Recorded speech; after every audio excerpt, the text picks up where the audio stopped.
ሰላም እንደምን አላችሁ? እያቀረበላችሁ የሚገኘው የዘንዶው ሴራ በኢትዮጵያ ላይ ወይም ደግሞ የሃያላኑ የሴራ ጉንጎና ኢትዮጵያን ለማፍረስና የህይወት ስርን ከኢትዮጵያ ለመቆጣጠር ከጣና ስር ያለችውን ገነት ለመውረስ የሚያደርጉትን ሴራ ስብሰባ እንዲሁም ደግሞ በተለያዩ ፕሮጀክቶች ስም የሚያመጧቸውን ጉዳዮች ቃኝተን ነበረም። ዛሬ የዛ ተከታይ ክፍል በክፍል 4 ወደ እናንተ ይደርሳል። አብራችሁን ቆዩ። በባለፈው ክፍል በክፍል 3 ያቀረብንላችሁና መጨረሻውን ያደረገው ስለ መጽሐፈ ሄኖክ እየተወያዩ ነበር። መጽሐፈ ሄኖክ ለነሱ በጣም ወሳኝ እንደነበረና ትኩረት አድርገውበት ሲሰሩበት እንደቆዩ እያስረዷቸው ባለበት ነበር የባለፈው ክፍል የተጠናቀቀው።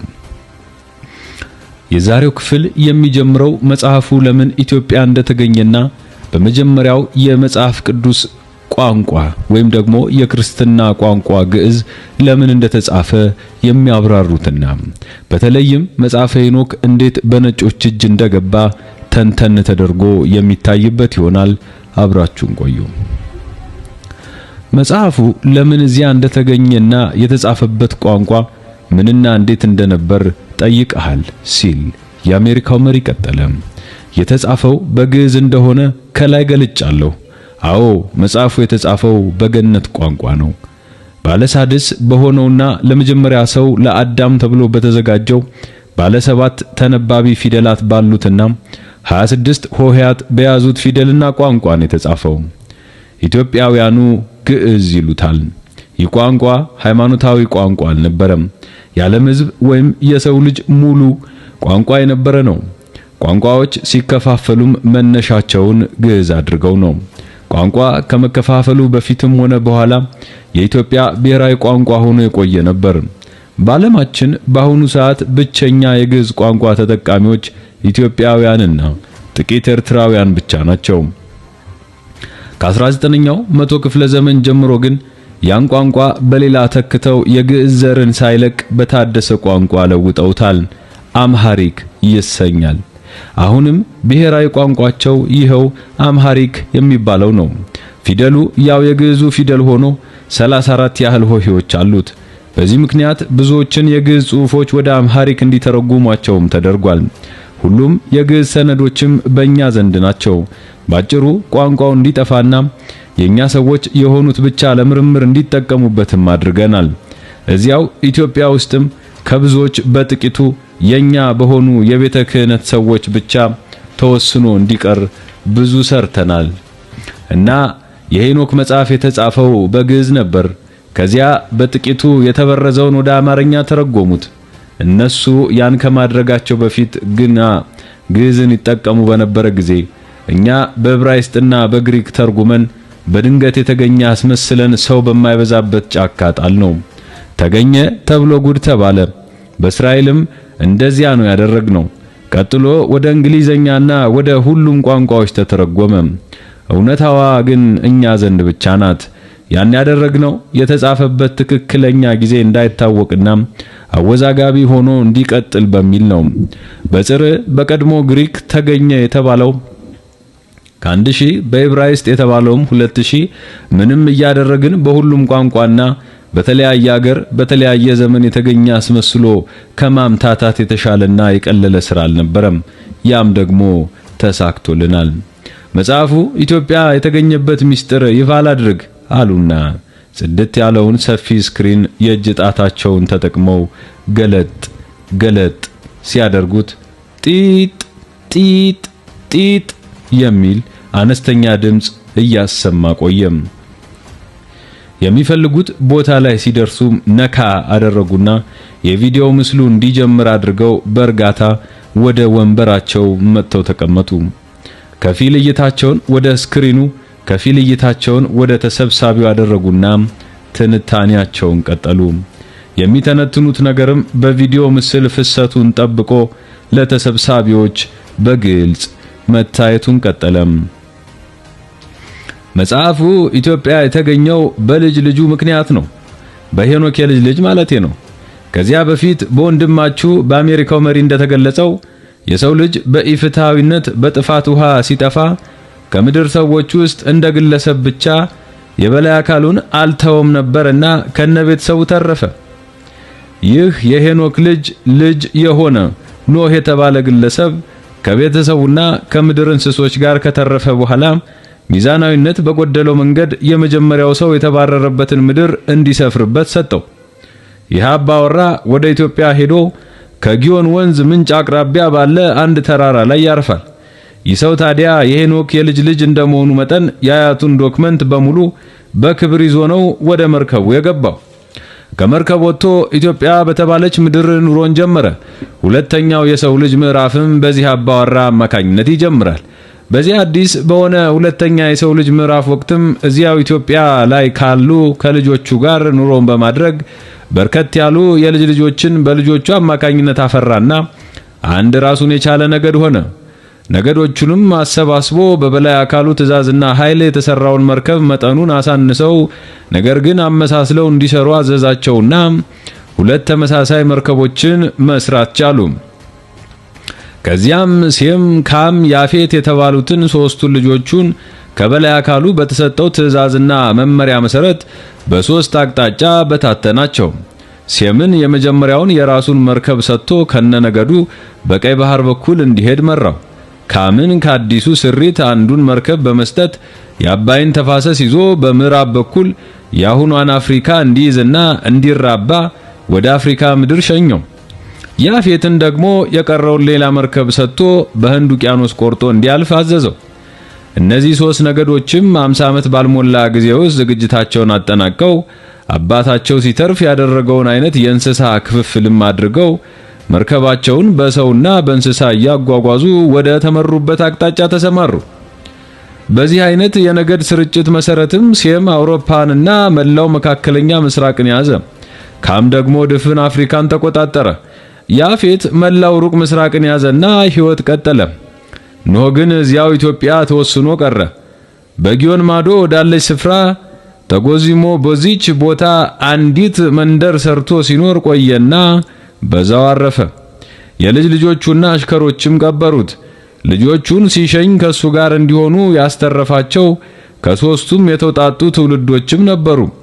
መጽሐፈ ሄኖክ 5 ያህል ጥራዞች ኑሩት እንጂ አንዳቸውም ሳይወሰዱ ሁሉም ጥራዝ ኢትዮጵያን የቀረው። 4ቱ ጥራዞች በኢትዮጵያ በተለያዩ ስፍራዎች ነበር የሚገኙት። ዋናውንና አንደኛውን ግን አብረውት የነበሩት ነገዶች ወይም የልጅ ልጆቹ ኖህ ሲሞትና ሲቀብሩት ዋናውን መጽሐፈ ሄኖክና ሌሎች ታሪካዊ ሰነዶችንም በመቃብሩ አኖሩት። ልብ በሉ እንግዲህ ከዚህ በፊት ተደጋግሞ እንደተገለጸላችሁ የበላይ አካሉ በቁጥር ቀመር ነው።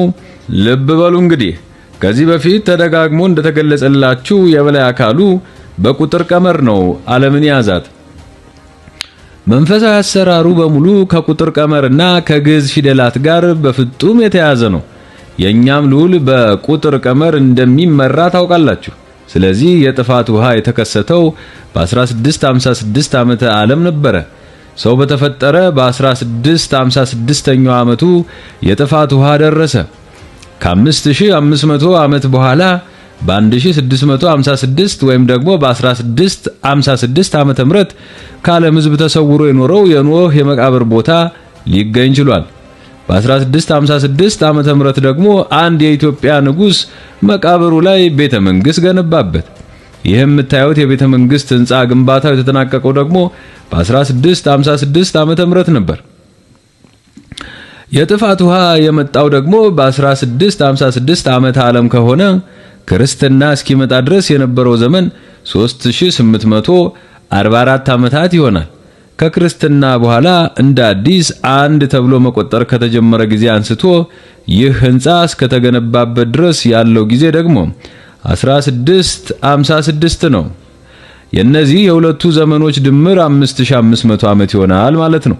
ከመጀመሪያው የሰው ልጅ ጀምሮ እስከ ክርስትና ጊዜ ድረስ የነበረው ዘመን ደግሞ እንደምታውቁት 5500 ዘመን ነው። የበላይ አካሉ ብቸኛው አማኙ ኖህ ብቻ ስለሆነና ይወደውም ስለነበር እንዲሁም ለዘር የተረፈ ሰው እንደመሆኑ መጠን በቤተ መንግስት ስም ዘመኑን ጠብቆ መታሰቢያ አቆመለት። ቅርጽና ይዘቱንም መርከቡን መስሎ ተሰራ። እርግጥ ነው ኢትዮጵያውያን ይህንን ታሪክ ጨርሶ አያውቁትም። ብቻ ግን ከብዙ ዘመን በኋላ ኖህ የተቀበረበትን ቦታ የተባለው ንጉስ በተባለው ዘመን በድንገት ያን ምድረ በዳ የመሰለ ቦታ ለቤተ መንግስትነት ለመዋል አሰበና አሳጠረው። ከግንባታው በፊት ሲቆፈርም ከኖህ ጋር አብሮ የተቀበሩ በርካታና ልዩ ልዩ የከበሩ ማዕድናት ሲገኙ ይህ በቆዳ የተጻፈ የሄኖክ መጽሐፍም አብሮ ይገኝና በንጉሱ እጅ ይገባል። ስለዚህ ዋናው የሄኖክ መጽሐፍ ለ5500 ዓመታት ተቀብሮ ኖሮ የዛሬ 400 ዓመት ገደማን የተገኘው። ከሌሎች ከአራቱ ጥራዞች የበለጠ ለኛ ወሳኝ ሆኖም ዋናው ነው። በዚህም ከጥፋት ውሃ የተረፈው የሰው ልጅ የመጀመሪያው መስፈሪያ ምድር ያች ሀገር መሆኗ ተረጋግጧል። ምክንያቱም የአያቱን መጽሐፍ ይዞ ነው የተቀበረው። ከሱ ጋር አብሮ አጽሙ ተገኘ፣ ሀብቶቹም ተገኙ። መጽሐፈ ሄኖክም በዚያው ተገኘ። ሁሉም ነገር ኢትዮጵያ ተገኘ። በዚህ መሰረት ይህ ወሳኝ የሆነ የሄኖክ መጽሐፍ ተገኝቶ በንጉሱ እጅ ገባና በክብር ይቀመጣል። ከዚያ ከጥቂት 10 ዓመታት በኋላ ተፈራርቀው ከነገሱት ነገስታት ውስጥ በአንዱ ዘመን የስልጣን ጠብ ይነሳና እንዲት ተዋበች ወይም ምንትዋብ የተባለች ባልቴት ንግስት ከቤተ መንግስት እንድትገለል ይደረጋል። በዚያን ጊዜ ታዲያ ከከተማው ራቅ ብላ ትሄድና ይህን ቤተክርስቲያን አሰርታ በዚህ መኖርም ትጀምራለች። በቤተ መንግስቱ ውስጥ የነበሩትን አንዳንድ ዶክመንቶች ስትወስድም ዋናውን መጽሐፈ ሄኖክን አብራ ነበር የወሰደችው በማለት በድጋሚ ግድግዳው ላይ በሰፊ ስክሪን ደርሶ ብልጭ ያለውን ተንቀሳቃሽ ምስል ዞር ብለው እያዩና በእጃቸው እየጠቆሙ በማሳየት ገለጻቸውን ቀጠሉ። በወቅቱ ነገስታቱ ህፃናት ስለነበሩና የወቅቱ ሁኔታም ለስልጣን ሲሉ ያደረጉት በነበረው ፍልሚያ የተወጠረ ስለነበር የሄኖክ መጽሐፍ በተገኘ ጊዜ በውል ሊመረምሩና ሊያስመረምሩት አልደፈሩም። ጊዜውም አልነበራቸው። በዚህም ላይ የኛ የቀድሞ ሰዎች የነበሩ ጳጳሳትን እየላክን ነበርና የምናስተዳድራቸው ሁሉንም ነገር በቅርብ ርቀት ሆነው ይከታተሉና መንፈሳዊ ሰነዶችንም ይቆጣጠሩ ነበር። በእነሱ አማካኝነትም በዚያ ዘመን መሰራት የነበረበትን ስራ ሰርተናል። በመጽሐፈ ሄኖክም ብቻ ሳይሆን በሌሎችም ጭምር ማለቴ ነው። እናም ይህ መጽሐፍ በተገኘ ወቅት የኛ አባል የነበሩ ጳጳስ ነበሩና ቤተክርስቲያኑን የሚመሩት ቀድሞ ያሳዩአቸው ለሳቸውም ነበረ። እጃቸው እንደገባም በሁኔታው ተገርመው ነገር ግን ያልተገረሙ መስለው ጥቂት ካዩት በኋላ ብዙም የግዕዝ ዕውቀቱ ስላልነበራቸው ሌላ ልዑክ እስኪላክላቸው ድረስ ቅድም ያልኩትን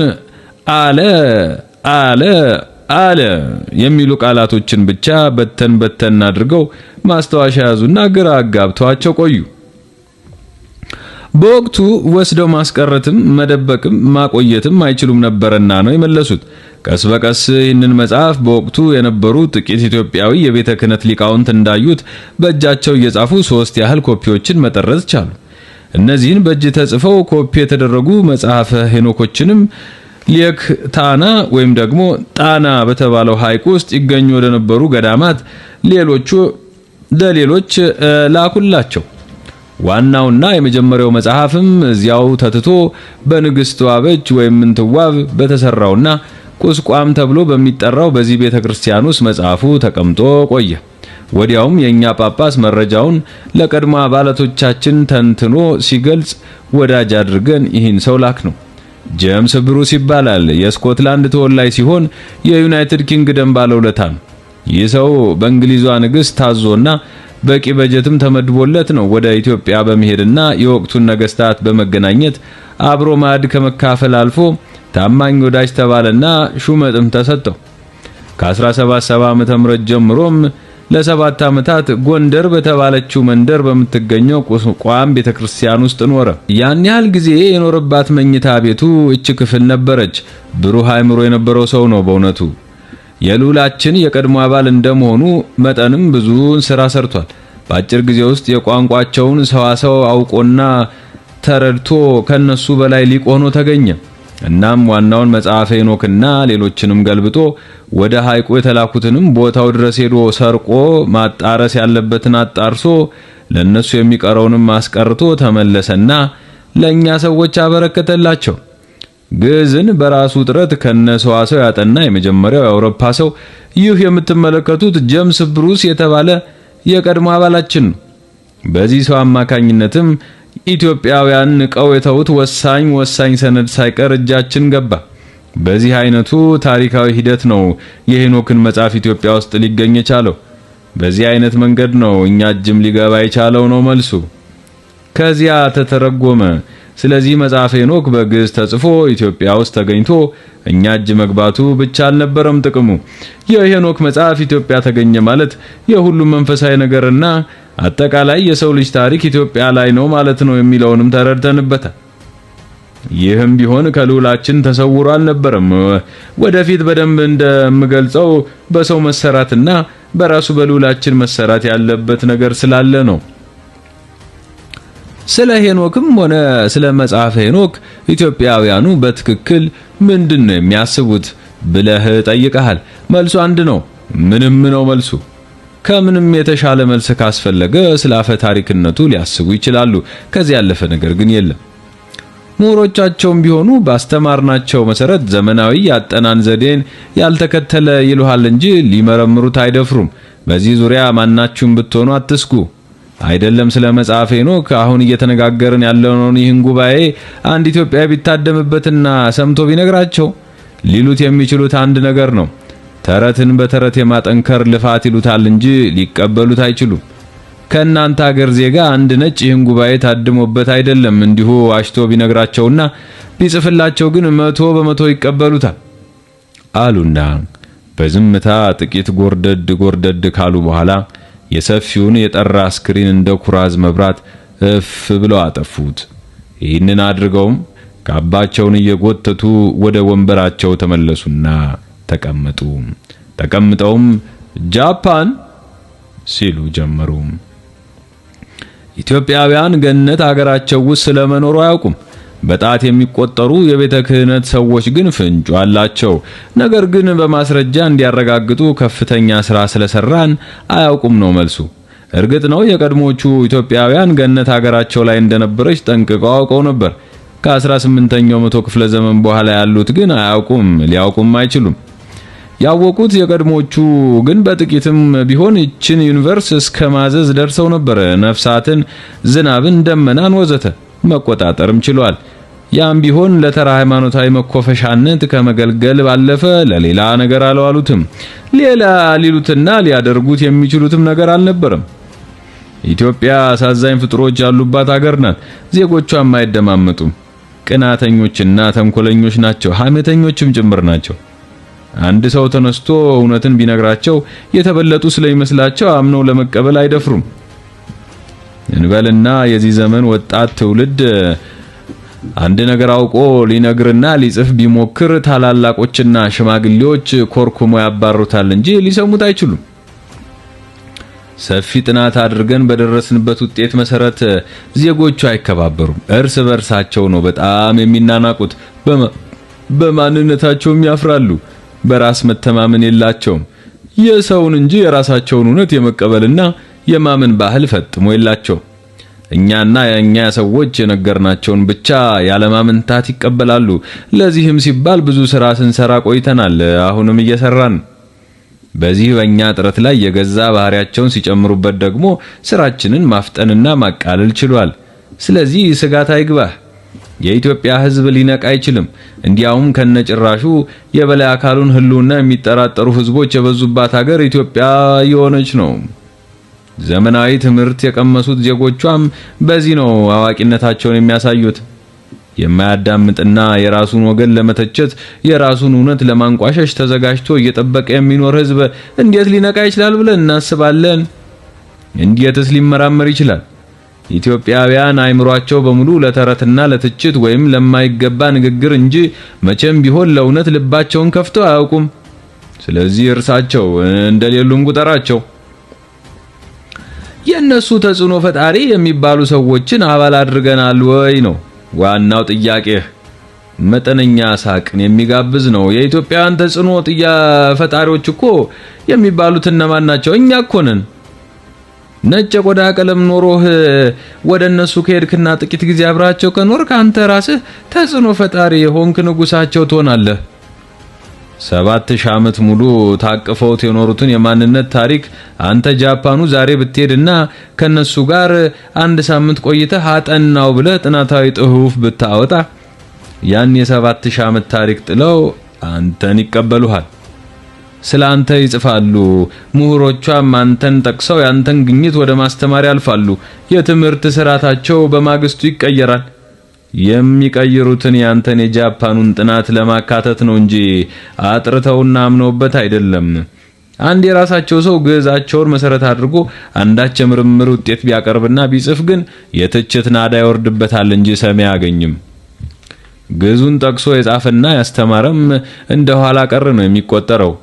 አንተ ግን በራስህ በጃፓን ቋንቋ ስለ ኢትዮጵያ ብትጽፍላቸው ጃፓንኛ ተምረው ያነቡልሃል፣ ያደንቁሃል። እና ድንቁርና የተንሰራፋባት ሀገር ስለሆነች ተጽዕኖ ፈጣሪ የሚባል ሰው የላትም። እርግጥ ጥሩ ብለሃል አሉ የሚባሉ ካሉ የኛ አባላት ማድረግ ተገቢና ጥንቃቄ ነው።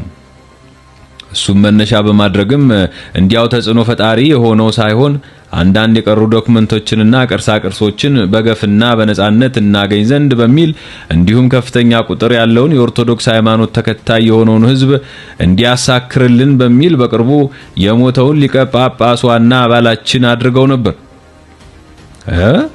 አሉ። አዎ፣ በቅርቡ የሞተውን ሊቀ ጳጳስዋን አባላችን አድርገነው ነበር። በቀጣይነት የሚሾመውም የኛ አባል እንዲሆን በማድረግ ስራውን ቀድሞ እንዲሰራ ትእዛዝ ሰጥተናል። በእውቀቱና በታማኝነቱ ሳይሆን አፍቃሪ ገንዘብ ስለነበረና ሁሉን እሺ ይለን ስለነበርም የዓለም አብያተ ክርስቲያናት ፕሬዝዳንት አድርገን ሾመነው ነበር። በዚህም አገሪቱ ሙሉ በሙሉ የኛ እንድትሆን ፈቅዷል። ይህንን የምለው ኢትዮጵያውያን መሐይማን ናቸው ብለን ተዘናግተን እንዳልቆየን ለመጠቆም ፈልጌ ነው። ተጽዕኖ ፈጣሪ ባይሆኑም እንደዚህ አድርገን በማሰብ በቀላሉ ወደኛ አምጥተናቸዋል። ሌሎች ጥቂት የምንጠረጥራቸውን ዜጎቿንም ከጎናችን አርገናል። ይህን ያደረግንበት ዋነኛው መነሻ ግን ስጋት አልነበረም። የኢትዮጵያ ሕዝብ በተለይ ወጣቱ በሃይማኖቱ እንዲሄዱበትም አይፈልግም። ሃይማኖቱንም በውል ስለማያውቀው ለመነጋገር፣ ለመከራከር፣ ለማዛዘን ዝግጁ አይደለም እና ገና ጨዋታው ሲጀመር ይሸሻል። ስለዚህ ወጣቱም በሌላ ነገር ማጥመድ አስፈላጊ ሆኖ አገኘ ነው። እንዳልኩት ማንነቱንና የገዛ ባህሉን የሚንቅ ማህበረሰብን ማጥመድ የሚቻለው በባዕድ አገራት ነው። ይህ ለኢትዮጵያ ብቻ የሚሰራ አካሄድ ነው። እናም ወጣቱን ለማጥመድ በባፎሜት ስም ተጠምቀው ከተደራጁት ቁጥር 3 ሲቪል አባላቶቻችን ውስጥ አንድ ሁለቱን ልከን ልዑላችን ቦታ የሚይዝበትን ነገር ያመቻቸን ሲሆን በተለይ ከጥቂት ዓመታት በፊት የላክናት አቀንቃኝ ግዙፉን ስራ ሰርታ ነው የተመለሰችው። እቺ ዝነኛ ወጣት ወደ ኢትዮጵያ ሄዳ ከጳጳሱ ጋር ገደብ የለሽ ሐሴት ያደረገች ሲሆን ወደ ጳጳሱ መቅደስ ውስጥም ለመግባት ትልቁን ስራ ለመስራት የታደለች ሆናለች። በወቅቱም በእርዳታ ስም በወሰደችው አልባሳት ታሽጎ እንዲገባ የተደረገውን የልዑላችን ታዛዥ የባፎሜትን አምሳል ወደ አገሪቱ ለማስገባት አስችሎናል። ለዚህ ታላቅ ስራም ኢትዮጵያውያኑ በሃይማኖታዊ ወግ ያሸበረቀ ከፍተኛና የጋለ አቀባበል አድርገውላታል። ጥቂት የኢትዮጵያ ሕፃናትን ሳይቀር ሰብስባ ልዑላችን በአደባባያቸው ያስመለከች ጀግናም ሆናለች። ይህቺ ወጣት ይህን ያደረገች ናትና ታላቅ ብለናታል። ተመሳሳይ ስራዎችም በዚህ ሳይወሰኑ በመንግስት ደረጃ ጭምር ይቀጥላሉ። ኮሪያ ሲሉ ቀጠሉ። ያችን ሀገር ለማጥመድ የተሰራው ስራ በፐርሰንት ሲገለጽ 90% ተጠናቋል። ቀሪውም 10% የዘገየው የአፈጻጸም መመሪያ እስኪደርሰን እየጠበቅን ስለሆነ ነው። ይህን ስል ግን ወደ ኋላ የምገልጸው አንድ አስደናቂ ስራ ሳላካትት ነው። ያጠማመዱ ሁኔታ ዘርዘር ሰፋ ያለ ሲሆን ዘርፉም እንደዚያው ነው። ጥቂቶችን ለመጠቃቀስ ያህል የአገሪቱን መንፈሳዊና ታሪካዊ ሰነዶችን በራሳቸው ሰዎች እንዲወድሙ ማድረግ፣ ህዝቦቿ መሬት እንዲያዩ ማድረግ፣ አገር ወዳዶችና አገር ወዳድነን ባዮች ስልጣን እንዳይዙ ጠንክሮ መስራት፣ የምሁሮቿ እንዳይግባቡ ማድረግ፣ እርስ በርስ እንዲናናቁና ታሪካቸው በሙሉ ተቀባይነት የሌለው እንዲሆን መበርታትና በልብ ወለድነቱ ታስቦ እንዲታለፍ ማድረግ፣ ረሃብ እንዳይጠፋ መትጋት፣ ውድ ዋጋ ያላቸው ቅርሳ ቅርሶች በእነሱ እጅ እንዳይገኙ አድርጎ ከስር መንጠቅ፣ ዘላቂና አስተማማኝ የትምህርት ፖሊሲ እንዳይኖር በየጊዜው መለዋወጥና ንቁ ትውልድ እንዳይገነባ ማድረግ፣ የሚግባባ ትውልድ እንዳይኖር በአስተሳሰብ ማራራቅ፣ አንዱን ሃይማኖት ከሌላው ማሳነስና ማበላለጥ፣ በተለይም አንዱን ብሔር ከሌላው ብሔር ጋር ማጋጨትና አንዱ ብሔር የሌላውን ብሔር ጠላት ሆኖ እንዲቀር ማድረግ፣ በባለ ሀብት ስም የኛን ሰዎች ወደ አገሪቱ ማስገባትና ሰፋፊ መሬቶችን ይዘው እንዲጠባበቁ ማድረግ፣ በዚህም መሬቱን ይዞ መቆየት ብቻ ሳይሆን መሬቱን ተጠቅሞ በሰብልና በአበባ ሽፋን ከበባድና ውድ ዋጋ ያላቸውን ተፈላጊ የሆኑ አደንዛዥ እጾችን አገራቸው ላይ ማምረትና የገንዘብ አቅምን መገንባት እጅግ ሰፊና ተዘርዝሮ የማይጨረስ የማዳከም ስራ ነው ሲሰራ የቆየው። ይህ ሁሉ ስራም ለረጅም ጊዜ የዘለቀና በየዘመኑ የኖሩ አባላቶቻችን ተግተው የቆዩበት ዘመናዊ ጥረት ነው። ሌላውን ሁሉ ትተን በተለይ የአገሪቱን ሰሜናዊ ክፍል ማራቆትና ምድረ በዳ አድርጎ ማቆየት እጅግ አስፈላጊ ስለነበር ሌሎች የጥበብ የመድኃኒት የመሰል ግልጋሎት አመንጬ የሆኑ እጽዋቶችን ወደኛ ካስመጣን በኋላ ሙሉ ለሙሉ እንዲጠፉና ወደፊትም እንዳይበቅሉ ያደረግነው ከመቶ ዓመት በፊት ነው። በወዳጅነት ስምና ረቀቅ ባለ መንገድ ባህር ዛፍ የሚባለውን የዛፍ አይነት ወደ ኢትዮጵያ አስገብተን ሀገሪቱን ለዘላለም እንዳታንሰራራና በምግብ ሳይቀር ራሷን እንዳትችል አድርገናል። የሀገሪቱን የከርሰ ምድር ውሃ ለማድረቅ ይህ ዛፍ ትልቅ ውለታ ውሎልናል። የከርሰ ምድር ገጽታዋም ነጥፎ መቆየቱ በጣም አስፈላጊ ነበረ። ምክንያቱም በስተኋላ የምትገለጸው ከተማን ለመገንባት የውስጠኛው ክፍል የከርሰ ምድር ውሃ ቀድሞ መመጠጥ ስላለበት ነው። ስለዚህ ከዚህ ከትንሹ ጀምሮ እስከ ትልቁ ተግባር ድረስ አከናውነንና በጥንቃቄ ተጉዘን ዛሬ ሙሉ በሙሉ ለማለት በሚያስችል መልኩ አመቻችተናት እንገኛለን። ከናንተ የሚጠበቀው ደግሞ የሚሰጣችሁን ትዕዛዝ እየተቀበላችሁ በፍጥነት መተግበር ብቻ ነው። ሳውዲ አረቢያ አሉና ፈገግ ብለው ቀጠሉ። ባነሳው ጥያቄ ወንድሞችን ፈገግ አሰኝታለ። ጥያቄውን ግን ወድጄዋለሁ። ካሸነፍን ለምን አርፈን ቁጭ አንልም ነው። አርፈን ቁጭ የማንልበት ምክንያት አለን። ሉላችን ብቻ ሳይሆን የተሟገተለት የሰው ፍጡር የግድ መስራት ያለበት ስራ አለ። ጦርነቱ ከሰው ልጅ ጋር አይደለም እኮ ከመንፈሳዊ አካላት ጋር ነው። ያየነውና ሊመጣ ያለውን ድል መቀናጀት የምንችለው ክቡር ዘንዶውን ማገዝ ስንችል ብቻ ነው። የበላይ አካሉና ጭፍሮቹ በሰው ልጅ ያልተሰሩ የውጊያ መሳሪያዎች ነው ያሏቸው። የኛ ልዑል መሳሪያም ከነሱ ጋር ተመሳሳይ ስለሆነ አስጊ ነገር ባይኖርም የቁጥር መበላለጡን የምንተካው ግን በእኛና በእናንተ እንዲሁም በሌሎች አባላቶቻችን አማካኝነት ነው። ዘንዶውን የምናግዘው ከነሱ ያልተናነሰ ምናልባትም የበለጠ የሆነውን ረቂቅና ሰው ሰራሽ ኒውክሌር ይዘን የሉላችንን ተጻጻሪዎችና የበላይ አካሉን ደጋፊዎች ስናጠፋለት ነው። ትብብራችን የግድ አስፈላጊ ነው። ተባባሪነታችን የምናረጋግጠውም በዚያች ጎላችን በሆነችው የንጥቂያ አለት ነው። ወርቅነቱ የሚረጋገጠው በሳት ሲፈተን ነው። ያለዚያ ወርቅ አይደለም። እኛም ያለ ፈተና አርፈን ብንቀመጥ በሱ ዘንድ ዕውቅና አናገኝም። የመንፈሳዊ አካላት አሰራር ከሰው ልጅ አሰራር ፍጹም የተለየ መሆኑን ሁሌም ደጋግማችሁ አስቡ። ለምሳሌ የሉላችን ዓላማ ተከታዮችን ማብዛትና እነሱን ማስደሰት ነው። ይህ የመኖሩ ዓላማ ነው። ለዚህ ሲባል ደግሞ ተቀናቃኞቹን ማጥፋት የግድ ነው እንጂማ የሕይወት ዛፍ ለብቻው ምን ይጠቅማል? ለኛ ነው እንጂ። ለኛ ሲሆን ደግሞ የሚጋደልለት አካል ተከታዩ መሆኑን ማረጋገጥ አለበት። ይህ ስለሆነ ለሉላችን በዚያች ጦርነት እናግዘዋለን። አርፈን ቁጭ የማንለውም ለዚህ ነው። ህንድ ሲሉ ቀጠሉ። እርግጥ ነው ብዙ ግልጽ ያልሆኑ ነገሮች አሉ። በተለይ ለጂ20 በይፋ ያልተገለጹና ለጂ8 በይፋ የተገለጹ ነገሮች አሉ። ለሁሉም ጊዜ አለው። የ20 ሀገራት መሪዎች ወደዚህ ህብረት ከ8ቱ ሀገራት መሪዎች እኩል ተጠርታችሁ እንጂ የሚቀራችሁ ጥቂት ነገር ይኖራል። ይህንንም በተከታታይነት በመናደርጋቸው ስብሰባዎች ትረዳላችሁ። የዘመኑ ትክክለኛ ስሌት ለጂ8 መሪዎች ተነግሯቸዋል። ለእናንተ ግን አንዳንድ ጊዜ በሰውኛ አገላለጽ በ1970ዎቹና 80ዎቹ ብለን እንደምንገልጸው አይነት አገላለጽ ነው የገለጽንላችሁ። ምክንያቱም እንዳትዘናጉ በሚል ነው። ለምሳሌ የመጨረሻው ዕለት የምትባለው የታላቁ ዘንዷችን የውጊያ ዕለት ናት። ያቺ ዕለት ደግሞ የ1 ሰዓት ጦርነት ብቻ የሚካሄድባት ናት። መጨረሻዋና መደምደሚያዋ እሷ ናት። ነገር ግን እዚያ በፊት የሚኖሩ ጦርነቶች ሁሉ አሉ። ለምሳሌ ቀጥዬ እንደምገልጸው 10 ዓመቱ ለግንባታ፣ 10 ዓመቱ ለህዝብ ቅነሳ፣ 10 ዓመቱ ለዓለም ህዝብ ምልክቱን ማዳረሻ፣ 10 ዓመቱ መላውን ህዝብ ሙሉ በሙሉ በሉላችን ስር የማድረጊያ፣ 10 ዓመቱ ለተራ መንፈሳዊ ሰራዊቶች ውጊያ፣ 10 ዓመቱ ለሌላ ይሆንና የመጨረሻው ጦርነት የሚባለው ዕለት ላይ ይደርሳል። ስለዚህ ብንነግራችሁ ያችን የመጨረሻዋን ዕለት አስባችሁ ልትዘናጉ ነው። ሩቅ መስሎ ሊታያችሁ ነው። እንደዚያ ግን መሆን የለበትም። ከዚያ በፊት ማወቅ ያለባችሁ ነገር ስለነበር ነው። እሱም ዛሬ ይነገራችኋል። የመጨረሻው ዕለት ስትነገራችሁ ግን ያቺ ቅጽበታዊ ዕለት መሆኗን ወቁ። በተረፈ ዘመኑ አፍንጫችሁ ስር ነው። እያንዳንዱ ዓመታት የመጨረሻው ዕለት ነው። የመጨረሻው መደምደሚያም ግን 1 ሰዓቱ የዘንዷችን ውጊያ ነው። የ1 ሰዓት ፍልሚያ ነው። እሱን ከሆነ የመጨረሻው ዘመን የምንለው 85 ዓመት ብቻ ይቀረዋል።